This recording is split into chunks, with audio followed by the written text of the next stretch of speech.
Molupyo sa bukid ng barangay sa Tapol, dakbayan sa Talisay na balaka na pag-ayo, gumikan kay nangahubas ng tinubdan silang tubig. Talisay City Fire Station, nagrasyo na og tubig. Si Chonor Carrion sa exclusive report. 10 kilometros gikan sa highway sa Dakbayan nahimutang ang barangay Tapol. Usa sila sa mga dapit nga naapektuhan sa sobrang kainit sa panahon kay nawad-an na silag supply sa tubig. Kaganiha, nagrasyon og tubig ang kabumbiruhan sa Talisay nunot sa hangyo sa barangay officials. Apan ang gamay nga fire truck na lang ang misaka kay maglisod ang dagko nga water tanker pagsud gumikan sa kagamay sa karsada. Naglaray kilid sa dan ang mga containers o mga baril samtang naghuwat sa tubig nga dala sa bumbero.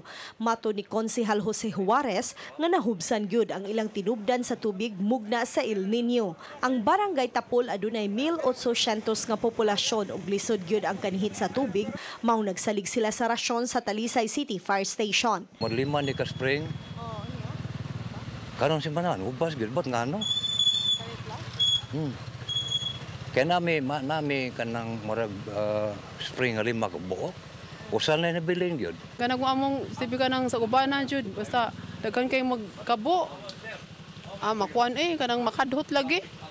Sa aron tinginit. Among tabay kay kanang hinay na siyang tubig. Kuan hinay nagtubod ba. Mao na nga ni request mi ni Kap nga magpahatod mi direk tubig.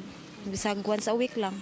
Ang kabumbiruhan na nawagan nga magdaginot og unta mag-recycle sa tubig. Sama na lang sa tubig nga gigamit paglaba, mahimo kining ilimpyo sa kasilyas o baka ibubo sa mga tanom. Makita na to ang kalisod sa supply sa tubig, no. Ya, kinahanglan magud nato atos lang hatdan. At the same time ato sad silang ipaybaw nga magdaginot sa tubig kay para na sa tay magamit sad ba. Yung panahon kung naay mga panghitabo sama sa sunog. So mo ni part sad ni sa among programa ma'am kaning Oplan Ligtas na Pamayanan.